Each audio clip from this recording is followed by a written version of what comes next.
ఆహ్వానిస్తున్నాం. పలు విషయాల మీద విశ్లేషించి ఉపాధ్యాయ పురస్కారం రోటరీ క్లబ్ వారి ఉపాధ్యాయ సత్కారం అందుకున్నాం. ధన్యవాదాలు సార్.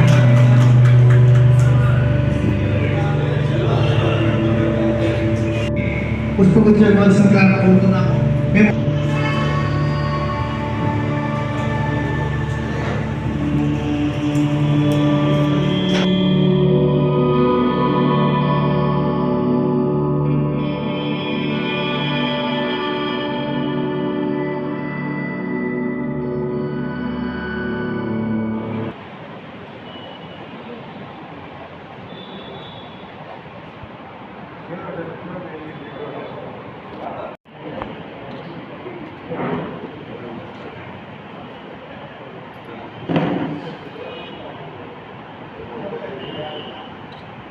ఇక్కడ వచ్చిన వారందరూ కూడా జ్ఞానులే, గురువులే. వాళ్ళకి మేమేం చెప్పాలని నాకు అర్థం కాదు.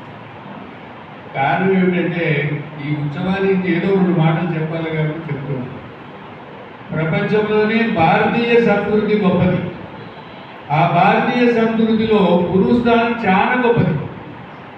రాజులు కూడా గురువులు ఉండేవాళ్ళు. పూర్వకాలంలో మన పురాణాలు విన్నప్పుడు అందరూ కూడా గురువు సేవ చేసి విద్య నేర్చుకున్నారు. శ్రీకృష్ణ పరమాత్ముడు కూడా తన కుచేలుడితో స్నేహితుడు తెలిసే ఉంటుంది. ఆయన కూడా గురువు సేవ చేసి విద్యను నేర్చుకున్నాడని మన పురాణాలు చెప్తాయి.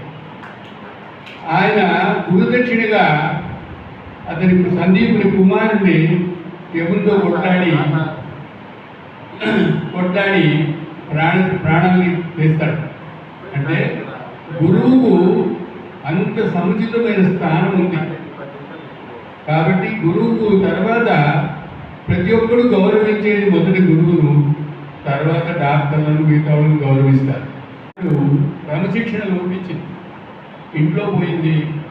తల్లిదండ్రులు పిల్లలు మాడిన రోజులు వచ్చాయి. క్లాసులు పిల్లలు మాడిన గురువులు ఇదే రోజులు వచ్చాయి. దీని వ్యవస్థ మారాలి. దానికి మొట్టమొదటి తల్లిదండ్రులు మారాలి.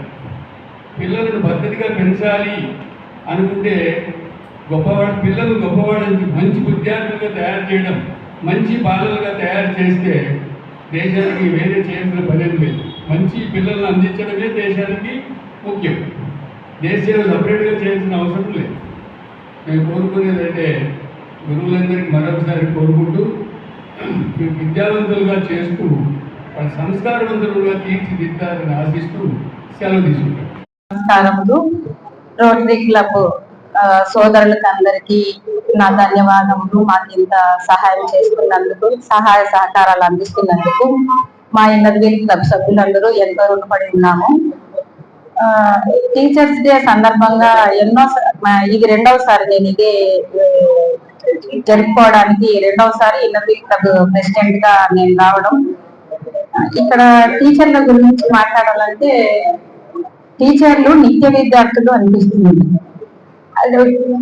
స్టూడెంట్స్ కి చెప్పే ముందు రోజంతా వీళ్ళు ప్రాక్టీస్ చేసుకోవాలి. ఇది మా అమ్మాయి ప్రొఫెసర్ గా చేస్తాను కాబట్టి గమనించిన విషయం. రేపు క్లాస్ కి అటెండ్ అవ్వాలంటే ఈ రోజు వాళ్ళు రెడీ కావాలి. రేపు విద్యార్థులకు ఏం చెప్పాలనే విషయాన్ని ముందు రోజు వీళ్ళు కూలంకషంగా అర్థం చేసుకొని రేపు స్కూల్కి వెళ్ళి చెప్పాల్సి వస్తుంది. నాకు ఎప్పుడు అదే అనిపిస్తుంది. టీచర్లు అంటే నిత్య విద్యార్థులు అనిపిస్తుంది. ఇంకొక విషయము, అందరు ఏమంటారు, స్కూల్లో మెయిన్ ఐఏఎస్ చదివే పిల్లలు, ఆ టాలెంట్ గల పిల్లలు, డాక్టర్లు అయ్యే గల ఆ ప్రతిభ ఉండే పిల్లలను టీచర్లు బాగా మెచ్చుకుంటా అట్లా ఉంటారు. కానీ వాళ్ళకంటే మీరు ఏ డల్ స్టూడెంట్స్ మీరు అట్లా దగ్గరకు తీస్తే చాలా బాగుంటుంది. వాళ్ళు పికప్ కావడానికి ఎన్నో అవకాశాలు ఉంటాయి. ఐఏఎస్ చదివే వాళ్ళు, డాక్టర్లు వాళ్ళ స్వతహాగా తెలివితేటలు ఉంటాయి. డల్ స్టూడెంట్స్ ని ఏ టీచర్ అయితే ప్రోత్సహిస్తారో వాళ్ళని నేను మంచి గురువులుగా నాకు అనిపిస్తుంది. ఇది నా అభిప్రాయం. ఈ అవకాశాన్ని ఇచ్చిన అందరికీ నా కృతజ్ఞతలు. ఈ సన్మానం ఎవరికైతే చేస్తున్నామో 5 మంది చేస్తున్నాం. వాళ్ళందరికీ అక్కడ మొదలు పెడితే విజయమోహన్, శ్రీధర్ శర్మ, వెంకటలక్ష్మి, రేణుక, సుబ్రహ్మణ్యం, వీళ్ళందరూ 5 మంది కూడా నాకు చాలా ప్రత్యేకంగా బాగా పరిచయం ఉన్న వాళ్ళు, ఆత్మీయులు కూడా. విజయమోహన్ నా క్లాస్మేట్, శ్రీధర్ శర్మ కూడా నా క్లాస్మేట్ అనుకుంటున్నాను. తర్వాత వాళ్ళిద్దరు నా కొలీగ్స్ నాకన్నా చాలా చిన్నవాళ్ళు. నేను జాబ్ నియర్లీ దగ్గర 15-20 years నుంచి నాకు వాళ్ళు పరిచయము. ఇంకా వచ్చేసి సార్ సుబ్రహ్మణ్యం చిన్న అబ్బాయిగా, మా సార్ వాళ్ళ బిడ్డను పెళ్లి చేస్తున్న అబ్బాయిగా పరిచయము.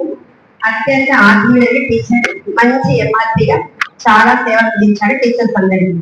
కాకపోతే ఈ రోజు నాకు ఇంతటి మంచి అవకాశం ఇచ్చింది. ఎందుకంటే నాకెంతో ఆత్మీయులైన నా ఫ్రెండ్స్ గురించి చెప్పే అవకాశం రావడం అనేది వీరికి మనం చప్పట్లే ప్రోత్సాహకాలు.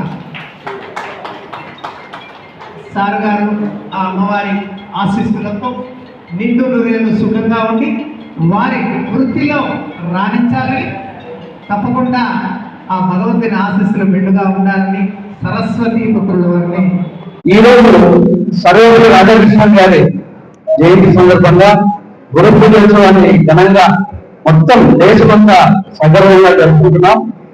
ఈయన అనుభవంలో నుంచి ఒక చిన్న మాటలు మాత్రమే ఈరోజు చెప్పదలుచుకున్నాం.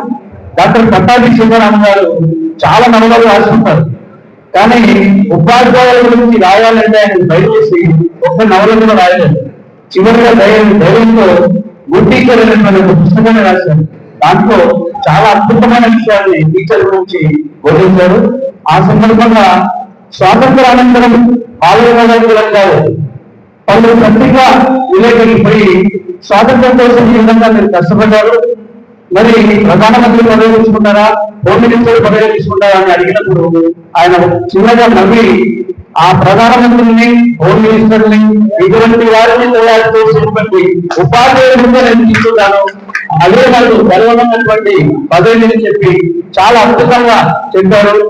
దానికోసమైనా నేను ఉపాధ్యాయులంతా మాట కోసమైనా గర్వంగా తలెత్తుకొని పాఠాలు బోధించడానికి కృషి చేస్తున్నాం.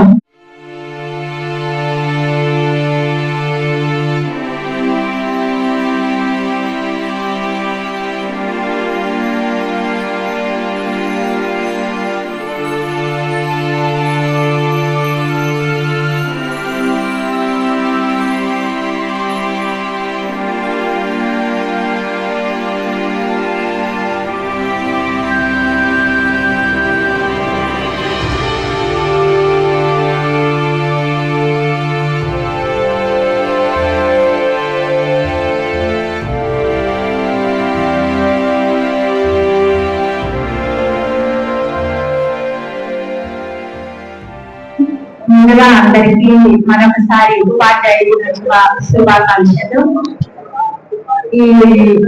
ఈ సన్మానం అందుకున్నందుకు మాటలంతా చాలా హ్యాపీగా ఉంది. ఎంత హ్యాపీగా ఉంది, అప్పుడు చాలా మాటలు మాట్లాడాలి అని వాళ్ళు చదువుకున్నాము. ముఖ్యంగా ఒక 1 week ముందు అక్కడి ఇంకా 3 days చెప్పారు అవార్డు అందుకోవాలి అంటేనే అసలు నాకు చాలా షాక్ అయినట్టు నాకు.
ఉపాధ్యాయుని పురస్కార గ్రహీతగా ఇక్కడ నిలబడడానికి కారణమైన Inner Wheel club members, rotary club, తర్వాత రోటరీ సర్వీస్ కాంప్లెక్స్ ట్రస్ట్ వీరందరికీ నా కృతజ్ఞతలు.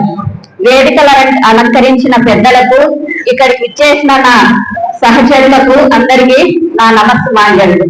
మొదటగా అధ్యాపక వృత్తిని చేపట్టి భారతదేశ రాష్ట్రపతిగా ఉన్నత శిఖరాలను అధిరోహించి ఎంతో మంది ఉపాధ్యాయులకు స్ఫూర్తిగా నిలిచినటువంటి డాక్టర్ సర్వేపల్లి రాధాకృష్ణన్ గారి జయంతిని పురస్కరించుకొని ఉపాధ్యాయులందరికీ ఉపాధ్యాయ దినోత్సవ శుభాకాంక్షలు. మామూలుగా ప్రతి వ్యక్తి చదువుకునే వయసులోనే చేయాలి అని అనుకుంటూ ఉంటారు.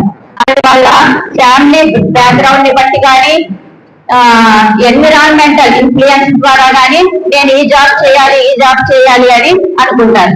నేను కూడా నా ఫ్యామిలీ బ్యాక్గ్రౌండ్ అంటే మా నాన్నగారిని పూర్తిగా తీసుకునేసి ఉపాధ్యాయ వృత్తిని స్వీకరించాలని అనుకున్నాను.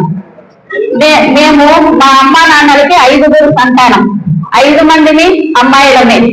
అందరూ అమ్మాయిలకు చదివేందుకు తొందరగా పెళ్లిళ్ళు చేసి పంపిస్తే మీ బాధ్యత తీరిపోతుంది కదా అని అందరూ చెప్పేవాళ్ళు. కానీ మా అమ్మ నాన్న ఎప్పుడు కూడా మమ్మల్ని అలా డిస్కరేజ్ చేయలేదు.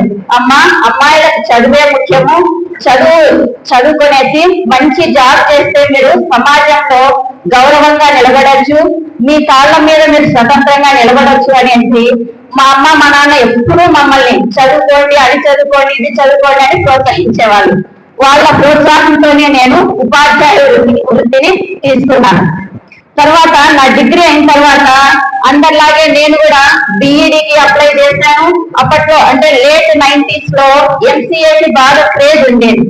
నేను కూడా ఎంసీఏకి అప్లై చేశాను. ఒక్కొక్క ఇయర్ ఒక్కొక్క సబ్జెక్ట్ ఇచ్చేవాళ్ళు నాకు అది చాలా బాగా అనిపించేది అనమాట. అంటే నా మెథడాలజీ మ్యాథ్స్, ఫిజికల్ సైన్స్, కానీ నాకు ఒకసారి ఇంగ్లీషు, ఒకసారి సోషల్ అలా ఇచ్చేవాళ్ళు. నేను ఇంటికి వచ్చి బాధపడితే మా హస్బెండ్ చాలా ఎంకరేజ్ చేసేవాళ్ళు అనమాట. మన భారతి మేడం గారు అన్నట్టు ఒక టీచర్ అంటే ఎప్పుడు నిత్య విద్యార్థినిగా ఉండాలి అని మా హస్బెండ్ కూడా అలాగే ఎంకరేజ్ చేసేవాళ్ళు. కాబట్టి నువ్వు బాగా ప్రిపేర్ అయ్యి పిల్లలకి బాగా చెప్పు అని అనేవాడు అనమాట.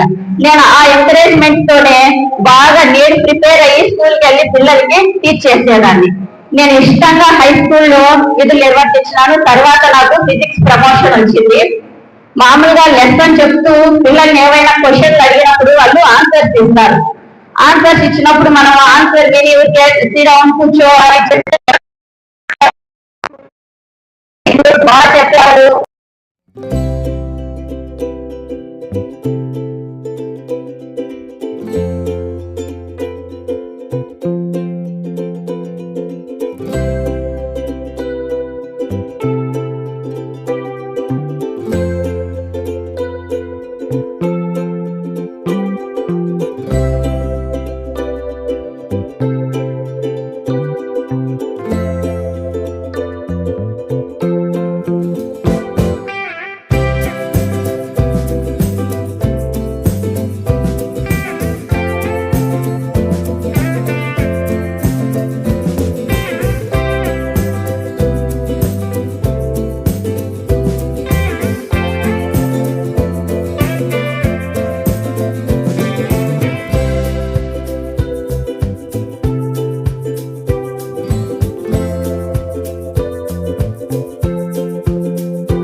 ఈ రోజు జాతీయ ఉపాధ్యాయ దినోత్సవ సందర్భంగా ఈ యొక్క రోటరీ క్లబ్ వారు మా సేవలను గుర్తించి సన్మానం చేయడం చాలా సంతోషంగా ఉంది.